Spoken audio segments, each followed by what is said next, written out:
سلامونه ملګرو، سپین تڼی یم او غواړم چې نن په لندن کې د ځمک لاندې اورګاډي په سیستم درته وغږېږم، یا چې دوی ورته ټیوب وایي.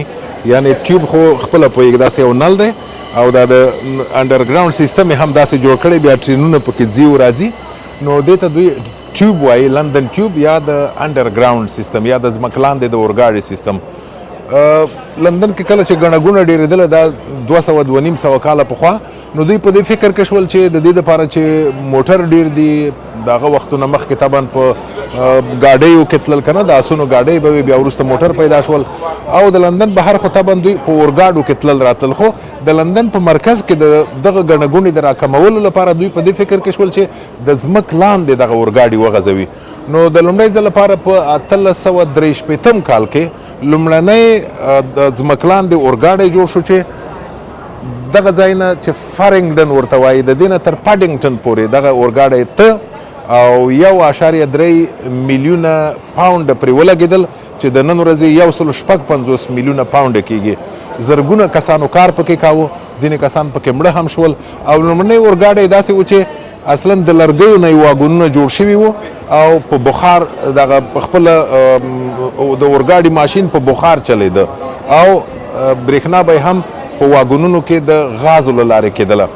او په دې توګه په اولو ورځو کې 38,000 مسافر پکې تلل او راتلل.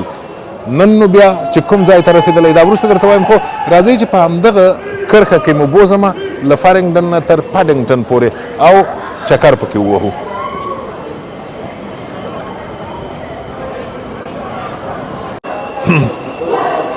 که غواړئ چې په د لندن په انډرګراونډ کې یا د ځمک لاندې اورګاډو کې سفر وکړئ، څو لارې دي. یا دا دی چې تاسو به دلته پیسې ور اچوئ، نغدې پیسې لوټ به ور اچوئ او ټیکټ به اخلئ. بله رای دا دی چې دلته د بانک کارت ولرئ، د بانک کارت له لارې نه کولی شئ پیسې واخلئ.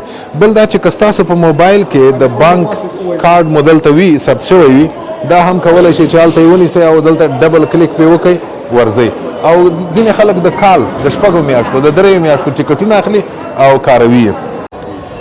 نو که غواړئ چې پیسې ور واچوئ، ټیکټ واخلئ، دلته دا پیسې ور اچوئ په دې ځای کې پیسې که غواړئ چې ټیکټ واخلئ مثلا 10 پاونډه دي، دا دلته ور اچوئ او په دې توګه تاسو ته ټیکټ درکوي. یا په دې ځای کې هغه بل کار چې اویستر ورته وایي هغه په دې ځای کې وهئ او ټیکټ درته لاندې نه راوځي. دا یې هم په همدې توګه. زه غواړم چې موبایل د دې لپاره چې د بانک کارت کې دی زما په موبایل کې، دا غواړم چې وکاروم.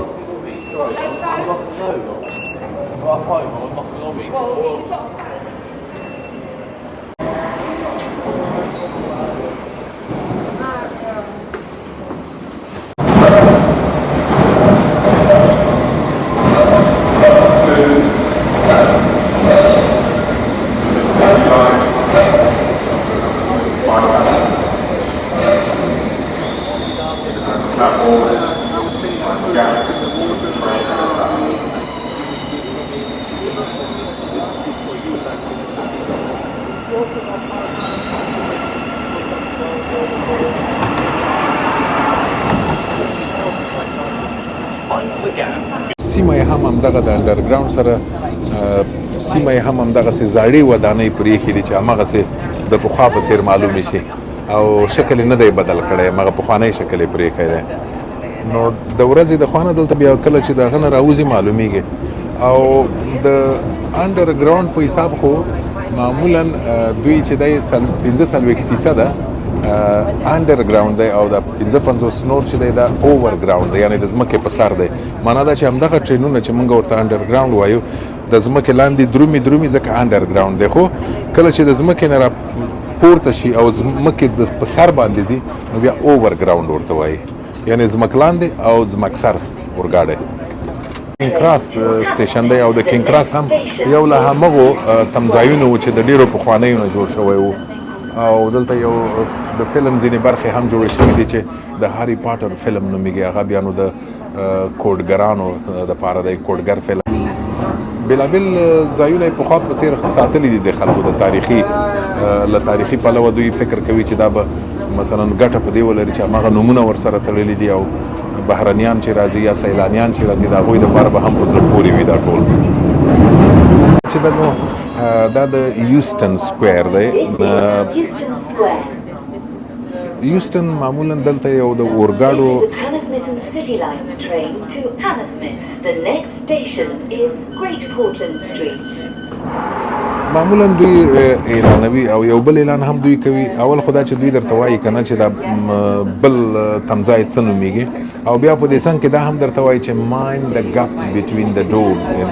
معنا دا ده چې دغه په دا فاصله چې دا واټن دې ته فکر کوي چې ورونه لویږي لاندې، نو دا په زړه پورې ده کنه چې دوی وایي. خو خیر دا چې راتېر شول یوسټن او یوسټن د لندن نه د لندن البته د برطانیا جنوب خواته اورګاډي درومي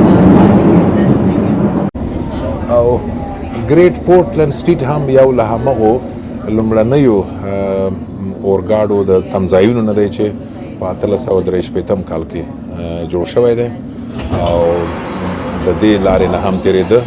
د دې په سر باندې بیا دا سټیشن داسې This is Great Portland Street. د دې په سر باندې بیا دا سټیشن چې جوړ کړی دی. Hammersmith and City Line train to Hammersmith. The next station is Baker Street.